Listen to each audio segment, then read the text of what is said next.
I wanted to go very clearly. నేను ఒకసారి appeal చేస్తున్నా ఆల్ ఇండస్ట్రియలిస్టులకి, మీరు కూడా ఈ రెడ్ కేటగిరీలో ఉండే ఇండస్ట్రీస్ అన్నీ మీరు జాగ్రత్తలు తీసుకోవాలి. మీరు మాకు కూడా గవర్నమెంట్కి కానీ ప్రజలకు కానీ ఇండస్ట్రీ రావాలి, ఎంప్లాయ్మెంట్ కావాలి, వెల్త్ క్రియేట్ చేయాలి. అదే సమయంలో ప్రజల సేఫ్టీ కూడా ఈక్వల్ ఇంపార్టెన్స్ ఇవ్వాలి. అందుకే ఆల్ ఇండస్ట్రియలిస్ట్ని ఈ మీటింగ్ ద్వారా నేను పిలిపిస్తున్నాం. ఇమ్మీడియట్గా మీరు సేఫ్టీ మెజర్స్ అన్నీ మీరు ఇంటర్నల్ ఆడిట్ చేయండి.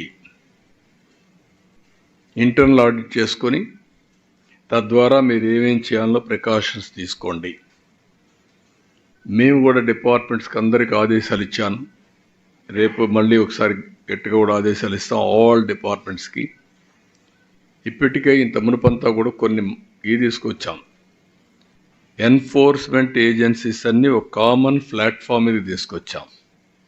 ఎవరి పాటికి వాళ్ళు పోయి ఇండస్ట్రీస్ అంతా కూడా ఎవ్రీడే పోయి గొడవ చేయడం కంటే either pollution board, pollution control board, or labour, or boilers, factories, legal metrology, వీళ్ళు 5 కూడా కంబైన్డ్గా వెళ్ళి, ఇంకా కొన్ని ఏజెన్సీస్ ఉన్నాయి రెడ్ కేటగిరీ ఇండస్ట్రీస్కి, వీటికి వీళ్ళందరూ కూడా కంబైన్డ్గా వెళ్ళాలి, టీమ్గా వెళ్ళాలి.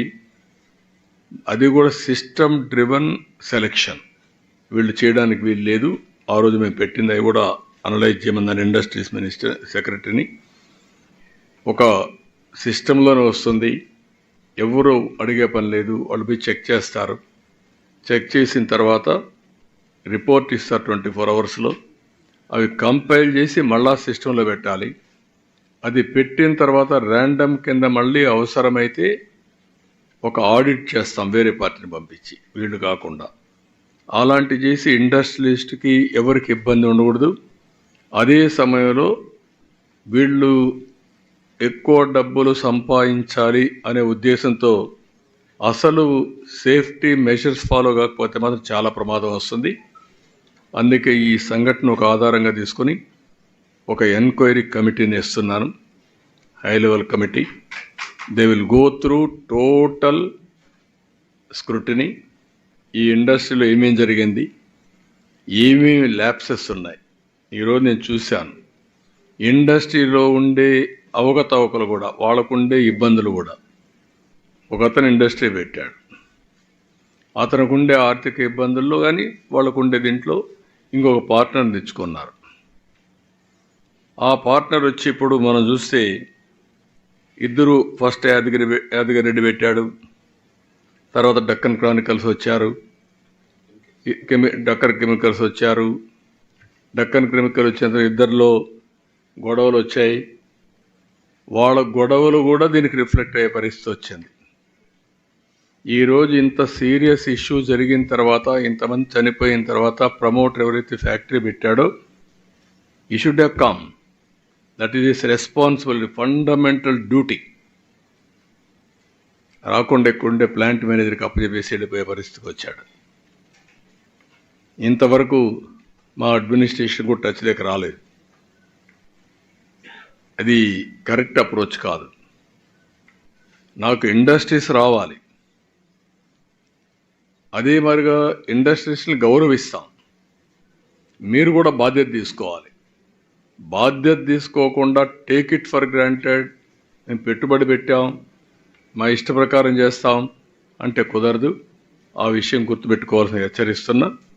ఈ రిపోర్ట్ వచ్చిన తర్వాత ఎవరు తప్పు చేసినా వాళ్ళని వదిలిపెట్టాం.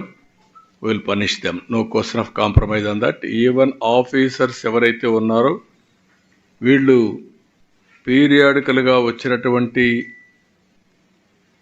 ఫైండింగ్స్ ఇచ్చారా, ఇస్తే యాక్షన్ తీసుకున్నారా, మళ్ళీ ఎందుకు వీళ్ళు రివ్యూ చేయలేకపోయారు, all lapses will study and then will take action. అది తీసుకుంటాం. అదే మరి కుటుంబాలు మాత్రం పూర్తిగా ఆదుకునే బాధ్యత గవర్నమెంట్ తీసుకుంటుంది. అదే మరి వాళ్ళని మేనేజ్మెంట్ని పే చేయమన్న కాంపన్సేషన్ వరకు మేనేజ్మెంటే పే చేస్తారు. అది వాళ్ళే ఇప్పటికే పే చేయించారు. 1 crore అయితే వాళ్ళే చెక్లు ఇచ్చారు, మొత్తం కూడా వాళ్ళే ఇస్తున్నారు. It is very clear. మళ్ళీ మీకు ఆసిలేషన్ లేకుండా I want to communicate to the people, వాళ్ళే పే చేస్తున్నారు. పే చేసిన తర్వాత ఏ విధంగా ఈ కంపెనీ కానీ ఇవన్నీ చేయాలో చేస్తాం. ఇక్కడ విశాఖపట్నంలో ఇంకొక ఫార్మా ఉంది, ఏదైతే పరవాడ దగ్గర, ఇక్కడ అచ్యుతాపురంలో ఇక్కడ ఒక ఫార్మా ఉంది. మోడల్స్ కూడా ఉన్నాయి దీంట్లో. అక్కడ డెవలపర్ ఉన్నాడు. ఇక్కడ ఏపీఐఐసి ఉంది, ఎస్సీజెడ్ నాన్ ఎస్సీజెడ్ ఉంది, కొన్ని మిక్స్డ్ ఉన్నాయి, కొన్ని ఐలా లాస్ ఉన్నాయి. ఇవన్నీ కూడా ఇంప్లిమెంటేషన్లో ఇంకా పగడ్బందీగా కొన్ని అఫ్లుయెంట్ ప్లాంట్స్ అన్నీ ఈ యొక్క ఎస్సీజెడ్కి మొత్తానికి ఒకటి ఉంది, కొంతమంది వాళ్ళు పెట్టుకుంటున్నారు. ఏ విధంగా సింక్రనైజ్ చేయాలి, ఎంత ఎఫెక్టివ్గా పనిచేయించాలనే విషయాలు కూడా ఎగ్జామిన్ చేస్తాం. అల్టిమేట్గా దీన్ని కూడా సీరియస్గా ఆలోచిస్తున్నాం. ఏదైతే సేఫ్టీ ఆడిట్ కోసం ఒక కమిటీ కూడా పెడతాం, అది కూడా కాన్స్టిట్యూట్ చేసి మొత్తం పగడ్బందీగా ఈ విశాఖపట్నంలో రాబోయే రోజుల్లో ఈ ఇండస్ట్రియలైజేషన్ జరుగుతుంది. అదే సమయంలో ఇలాంటి యాక్సిడెంట్ జరగకుండా సేఫ్టీ ఆఫ్ ది ఎంప్లాయీస్ కూడా వర్కౌట్ చేస్తాం. ఇది